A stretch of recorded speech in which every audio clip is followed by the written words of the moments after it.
saa ya kuamka katika usingizi imekwisha kuwadia, kwa maana sasa wokovu wetu huu karibu nasi kuliko tulipoanza kuamini. Usiku umeendelea sana, mchana umekaribia. Basi hatuyavue matendo ya giza na kuzivaa silaha za nuru.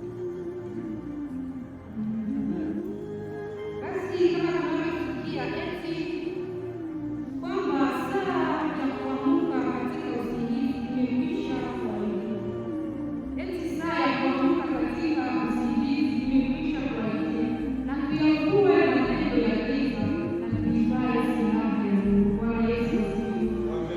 Saa ambayo imekwisha kuwadia ni sasa. Saa ambayo tunaambiwa eti tuamke katika usingizi ni leo. Hawakukwambia kesho, hawakukwambia eti baada ya miaka, bali tunaongelea eti saa ya kuamka katika usingizi. Saa ya kuamka katika usingizi.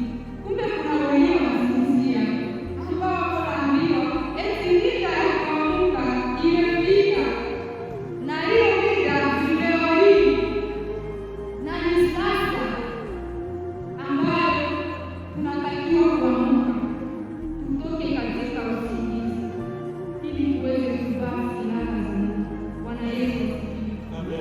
Jina la Bwana libarikiwe. Basi nikasema msomaji tena unisomee tena katika kitabu cha Yeremia sura yake ya 7 mstari wake wa 8 hadi 11.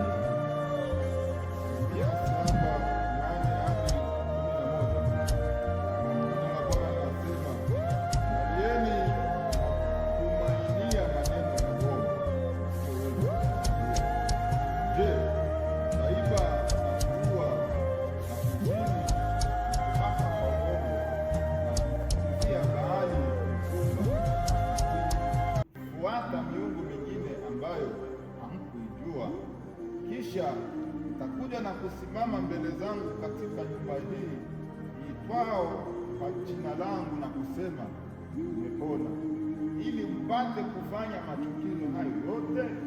11. Je, nyumba hii iitwayo kwa jina langu imekuwa pango la wanyang'anyi machoni penu? Angalieni ninyi, maana mimi niliona jambo hili, sema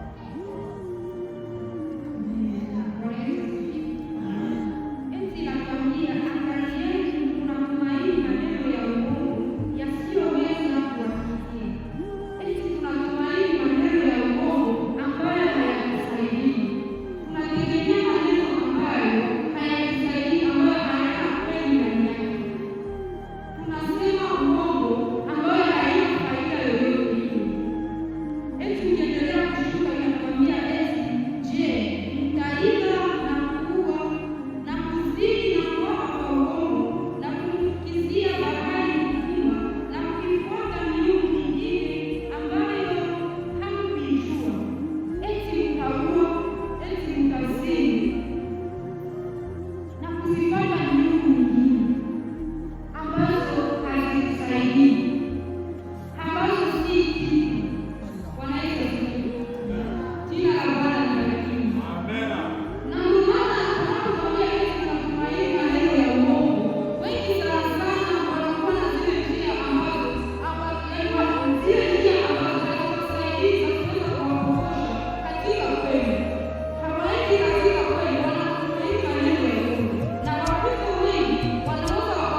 kujificha huko. Na ndio maana hata ndani ya kanisa wachawi wanaiana, hata na waongo na wazinifu wanajaa ndani ya makanisa. Ndio maana hata mwimbaji anaona wasimama kuimba hata leo, lakini ukumbuki alikuja hapa mbele. Baada ya kutoka kwenye anaenda sasa, njia ambayo tena tunazipitia ni machafuko mbele za Mungu. Ndio maana hata nikapenda unajikutaka hata na mama hata na mtu yoyote yule ambao unayejiita ni Mkristo, njia zenyewe uko nazipitia, mambo ambayo uko nayafanya ni mambo ambayo hayapendezi. Ndio maana hakuna unajiita kuwa Mkristo. Wewe ni Mkristo wa wapi? Wewe ni Mkristo wa wapi ambao wengi tayari wanakuja huku eti tumekuja katika hii nyumba ya Baba, tumekuja kujificha. Wengi wanakuja kujificha huku ili wasijulikane, wanaweza kujibu. Wanajaa huku, mioyo zao ni migumu, chuki imetawala ndani ya kanisa. Kiburi kimekuwa kingi ndani ya makanisa. Majivuno yamekuwa mengi.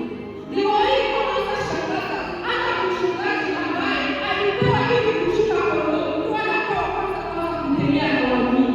Wanaweza kujibu. Wewe ni mchungaji wa wapi? Wewe ni mchungaji wa wapi? Ambao wewe ulikuwa pale ili uchunge waumini, lakini wewe hawakupotosha na kuanza kupeleka waumini njia zisizostahili. Wanaweza kusaidia. Wanaweza kusaidia sana. Leo hii tunategemea njia. Ndio maana wengi wamekwisha kujificha ndani ya makanisa. Ukue haki sana na wale ambao walikuwa wanasema eti mimi ninamshukuru Mungu kwa kuwa aliniponya, kwa kuwa nilikuwa nagonjwa muda mrefu. Mara nyingi kuna njia ambazo watu hawapitii. Utakuta anaenda kwa waganga wa kienyeji, anakita anapokuja huku kanisani anasema ni Mungu aliniponya. Wanaweza kusaidia sana. Je, ni Mungu ndiye aliniponya? Ni Mungu ndiye aliniponya? Kanisani hakuna kuja tunamshukuru Mungu, lakini kumbe kuna njia zingine zinaipitia. Anasema nilikuwa na miaka mingi nagonjwa. Kumbe kuna yule mganga mwingine unayempitia ambao ni mganga wa kienyeji. Mungu anasaidia katika kuokoa. Leo hii kanisani watu tena wasikilizani. Kiburi kimetawala kiasi kwamba na majivuno ndani yake. Hautaki tena kusikiliza. Hautaki tena kusikia kile ambacho Mungu anataka ufanye. Wengi wamekwisha kujibu. Wengi wamekwisha kuchukua. Niko na shangaa sana, eti tunajiita tuko Wakristo. Kumbe wengi wanakuja kujificha humu. Matendo yao ambayo hayastahili mbele za Mungu. Kumbe kuna mambo ambayo tuko tunayatenda kinyume na mapenzi ya Mungu, na kisha tunakuja kujificha huko. Kwa maana tuko tunakuja huku, tutaonekana kuwa tunampenda Mungu. Kumbe matendo yao ni machafu. Tunashinda kwa usharati kila siku. Chuki inatawala, ugomvi. Wewe ni Mkristo gani? Wewe ni Mkristo gani? Wanaweza kusaidia. Eti naenda kanisani. Unaenda kanisani wapi? Unaenda kanisani wapi? Unaijua moyo wako huko nje. Mbona machafuko yamejaa sana ndani yako? Mbona unajaa mambo yasiyopendeza? Mbona unatawaliwa na uongo? Mbona kiburi kimekuwa kingi? Wengi huko kanisani. Kuna watu ambao wako kanisani lakini hawaongeaji. Huko hapa kanisani lakini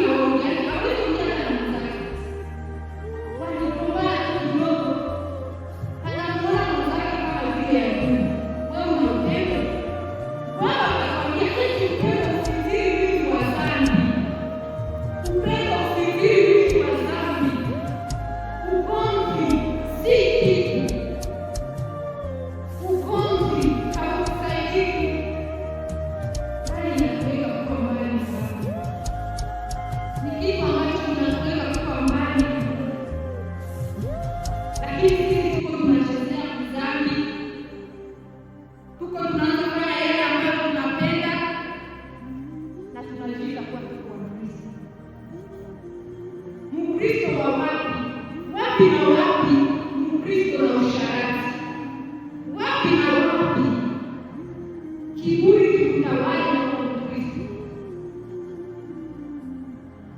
Mkristo wa wapi? Mkristo wa wapi?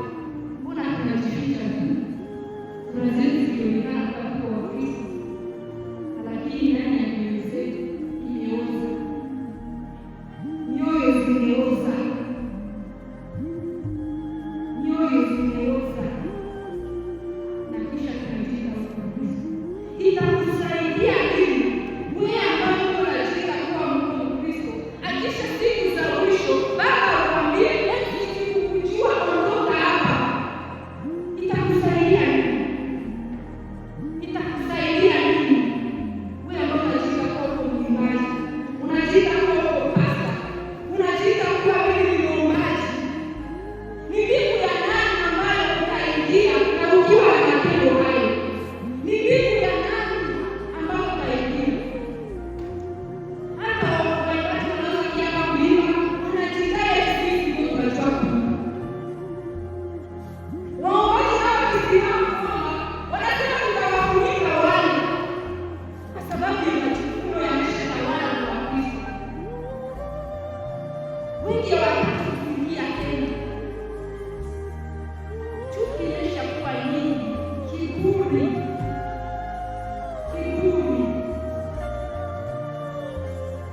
Watu ni mbingu ya nani ambayo tunaingia? Nikapenda Paulo akasema eti maisha yangu siyahesabu kuwa kitu cha thamani. Eti maisha yake hayahesabu kitu cha thamani kama Kristo uko ndani ya Kristo. Sasa wewe ambao unasema kuwa uko ndani ya Kristo, umekuwa yale yote, mbona bado unaonekana kuwa mchafu? Mbona bado matendo yako yangali mabaya? Ni Mkristo gani? Uko Mkristo gani? Kanisani kuna yale, kanisani kuna yale, na tunajidai kwa sisi ni Wakristo. Matendo yetu yanabaki kuwa machafu. Ndio maana kanisa inaharibika. Ndio maana mambo hayaendeki ndani ya makanisa, kwa sababu ya chuki, kwa sababu ya chuki. Eti wengi wamejificha ndani ya kanisa, eti wengi wamejificha ndani ya kanisa.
umpendeze huyu Kristo, kwa maana ya ulimwengu yote mambo yote yatapita.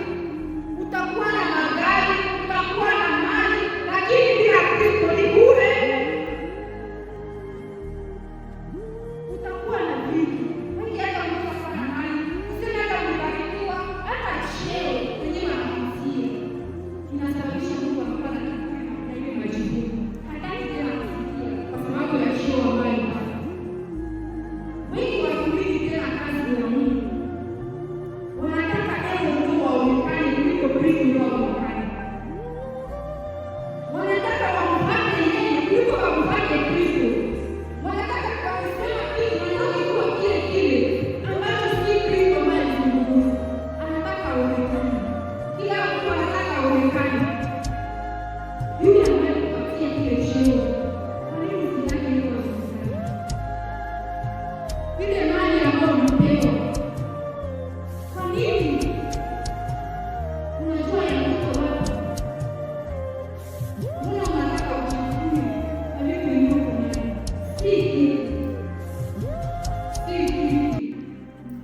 Nikatenda Ayubu akasema, eti nilikuja duniani nikiwa uchi na nikarudi vile vile. Kwa hiyo alichoangalia akasema, hata hii yote liondoke, nilikuja kila kitu na nikarudi kila kitu. Bwana atusaidie sana. Kwa sababu hakujifungia kitu chochote. Alipojapo anaona Kristo. Aliona mambo ya ulimwengu hakuna faida. Aliona hakuna maana yenyewe iko. Ndio maana akasema sina kitu. Mambo ya macheo, mambo ya mali si kitu. Si kitu. Kuna faida yoyote ambayo utapenda cheo, ambayo utasema kwa unamtumikia Mungu, kisha siku ya mwisho wakuje kuambia ondoka hapa, sikukujua. Aliyekwambia sikukujua, utalia mbele kusema, Baba, nilikuwa nakuimbia. Baba, nilikuwa naomba kila siku kanisani. Baba, nilikuwa shemasi. Baba akakwambia sikukujua.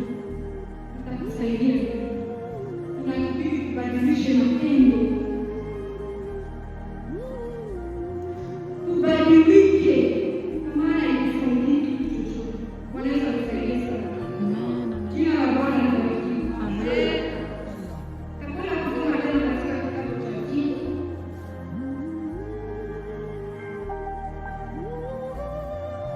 Kasoma Tito sura yake ya 2, mstari wake wa 12. Mstari wake wa 11 hadi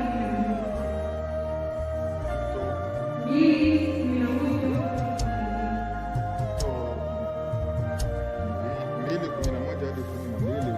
Neno la Bwana linasema, maana neema ya Mungu iwaokoayo wanadamu wote imefunuliwa, nayo yatufundisha kukataa ubaya na tamaa za kidunia, tupate kuishi. Amina. Inatuambia eti maana neema ya Mungu iwaokoao wanadamu wote imekwisha kufunuliwa, nayo yatufundisha kukataa ubaya na tamaa za kidunia, tupate kuishi kwa kiasi na haki na utauwa katika ulimwengu huu wa sasa. Bwana Yesu asifiwe. Amen. Eti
mwisho.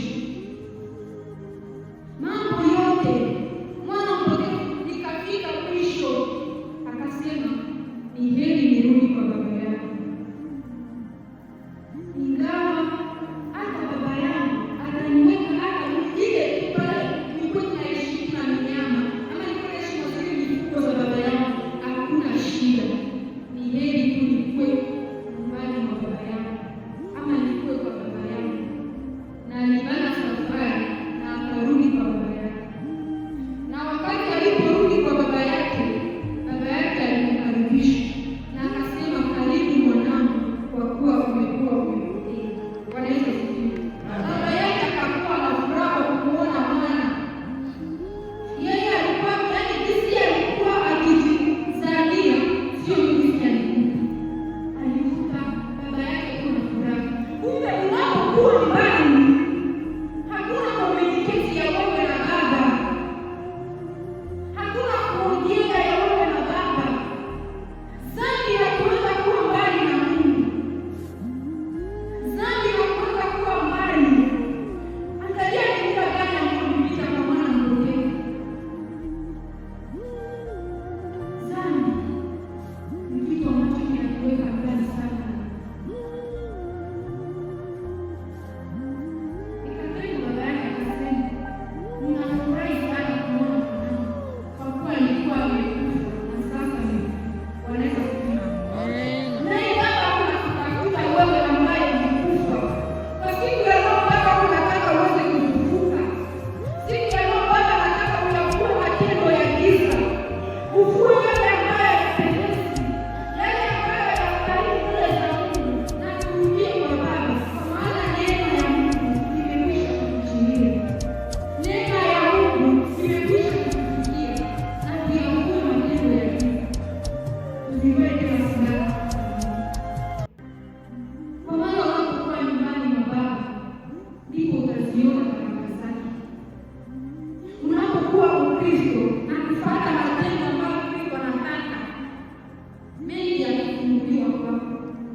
aseme naye. Wanaweza kusaidia. Jina la Bwana libarikiwe. Tuyavuke masiku ya giza, tusivae silaha kitu cha maana, kwa maana hakuna faida yoyote katika mambo ya mwili. Hakuna faida yoyote mchawi, hakuna faida yoyote msharati, hakuna faida yoyote kusema uongo, hakuna faida yoyote. Faida iko tu kwa Kristo. Na wewe leo nakuambia siku ya leo uyakue matendo ya Kristo na usivae tena silaha za uongo. Wanaweza kufikiri. Jina la Bwana libarikiwe. Kwa hiyo kwa muda kama ninapenda kila ambaye unasikia kuna hata wewe mwenyewe ndani ya moyo wake unatamani kushuku, unatamani kuomba msamaha, unatamani kitu kwa kile kitu ambacho kinakufunga, unatamani lakini unasema nitaanzia wapi? Lakini kwa Baba anakaribisha kila mtu. Nitakuomba ukuje tu hapa mbele, na yule ambaye ni mgonjwa, ambaye unamaliza miaka mingi, ambaye kuna yale magonjwa ambayo yanakusumbua, nitakukaribisha hapa mbele, ambaye unaona mimi nimeshaangaika. Kwa Kristo ndio kila kitu. Kwa Kristo ndio uzima wa milele. Wengi wamegonjwa, wanasema nitapona aje? Lakini siku ya leo nakwambia, karibia hapa mbele, kwa sababu kwa Kristo ndio kuna raha. Kristo ndio mponyaji. Wanaweza kufikiri. Kristo ndio kila kitu. Kristo ndio kila kitu katika maisha yetu. Kristo ndio kila kitu. Usitegemee mwingine mtu. Usitegemee mambo ya wanadamu, bali msogelee Kristo. Wanaweza kufikiri. Napenda kila ule mwenyewe ambaye anahitaji msaada wa Kristo, ambaye amegonjwa miaka mingi, ambaye anahitaji kuweza kuomba na Kristo. Ni yule ambaye hakuna mambo ambayo anamsumbua, ambaye ametafuta haoni. Tena kukaribisha hapa mbele.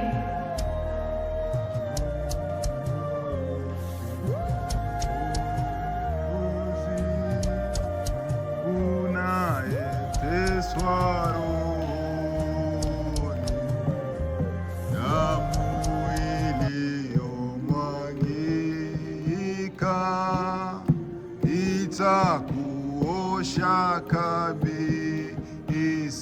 Njoo kwa Yesu Mwokozi, naye atakuokoa. Ulimwenguni ni dhiki, kwake ni raha halisi. Mbona kukawa dhambini bila uzima wa Mungu? Uje upesi kwa Yesu ili upate amani. Njoo kwa Yesu Mwokozi, naye usiogope, njoo kwa Yesu.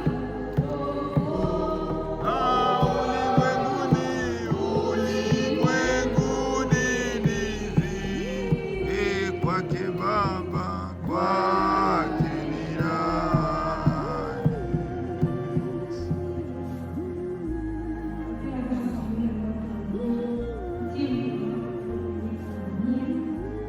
Pia wale ambao wamekuja ili kuondoa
Jehova, kwa maana wewe ni Mungu wetu. Jina lako Wewe ni Mungu unayeweza.